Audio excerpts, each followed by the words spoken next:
কোনোভাবেই নিয়ন্ত্রণে রাখা যাচ্ছে না চট্টগ্রামের আইন শৃঙ্খলা পরিস্থিতি। দিনে দুপুরে গুলি করে হত্যা, চাঁদা না পেয়ে ব্যবসা প্রতিষ্ঠানে সশস্ত্র হামলার ঘটনা ঘটছে অহরহ।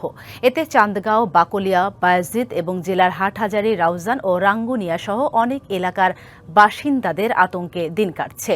খুন, অস্ত্রবাজিতে জড়িতরা বিদেশে পলাতক সন্ত্রাসী বড় সাজ্জাদের অনুসারী বলে দাবি পুলিশের। চট্টগ্রাম নগরীতে চাঁদাবাজি, চাঁদা না পেয়ে গুলি, সব ঘটনায় নাম আসছে শীর্ষ সন্ত্রাসী ডেভিড ইমনের, যার গুরু বিদেশে পলাতক সাজ্জাদ আলী খান ওরফে বড় সাজ্জাদ। হাতে দামি ফোন, দামি ঘড়ি, পোশাকেও আভিজাত্যের ছাপ। সামাজিক যোগাযোগ মাধ্যমে এমন ভিডিও দেখে মনে হবে বড় কোনো কোম্পানির মালিক কিংবা ধনীর দুলাল, কিন্তু বাস্তবতা ভিন্ন। ভদ্রবেশী পোশাকের আড়ালে এই তরুণ বিদেশে পলাতক শীর্ষ সন্ত্রাসী সাজ্জাদ গ্রুপের সেকেন্ড ইন কমান্ড ইমন, আন্ডারওয়ার্ল্ডে যার পরিচিতি ডেভিড ইমন নামেই।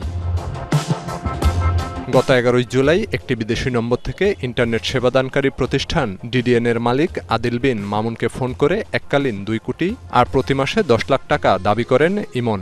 সময় বেঁধে দেন 2 দিনের। আপনি আমার ডিটেলস পুলিশ কমিশনার থেকে জিজ্ঞেস করেন, আমার নাম্বারটা দেখাইন, আপনি না চিনলে, বুঝছেন? তো সবাই আমাদের সাথে সমন্বয় করে করতেছে। আপনি 2 কোটি টাকা রেডি রাখিবেন আর প্রতি মাসে 10 লাখ টাকা করে দিবেন, তাহলে আপনি ব্যবসা করেন, না হলে ব্যবসা করেন না। নগদ নিয়ে এলো হার না মানা হার অফার। সর্বনিম্ন 10,000 টাকা রেমিটেন্স নগদে পাঠালে থাকছে স্বর্ণের হার জেতার সুযোগ। হুমকির 2 দিন পর সোমবার দেশে অস্ত্র নিয়ে মুখোশ পরে প্রতিষ্ঠানে ঢুকে হামলা চালায়। পুরো অফিসে হামলা ও ভাঙচুরের পাশাপাশি লুট করা হয় 35 লাখ টাকা। ওনারা আমাদের এমপ্লয়ীদের শরীরে আঘাত করেনি, ভাঙচুর করেছে আমাদের অফিসের ইকুইপমেন্টগুলো। বর্তমানে যারা অফিস করছে ওনাদের নিরাপত্তার বিষয়টা যাতে ওনারা জোরদার করে। তবে দুঃখজনক বিষয় হচ্ছে আমরা এখনও ওইভাবে স্ট্রং কিছু দেখতে পাচ্ছি না। এ ঘটনার পর নতুন করে আবার আলোচনা এসেছে চট্টগ্রামের আন্ডারওয়ার্ল্ড। ব্যবসা বাণিজ্য এখন থেকে আমরা করবো, আপনারা আর ব্যবসা বাণিজ্য করিয়েন না। ব্যবসা বাণিজ্য যদি করেন স্মার্ট গ্রুপের মুজিবের ঘরে কি হয়েছে তো দেখছেন। অভিযোগ আছে চট্টগ্রামে চাঁদা না পেলে গুলি সবই হচ্ছে দুবাইয়ে পলাতক শীর্ষ সন্ত্রাসী সাজ্জাদ আলীর নির্দেশে।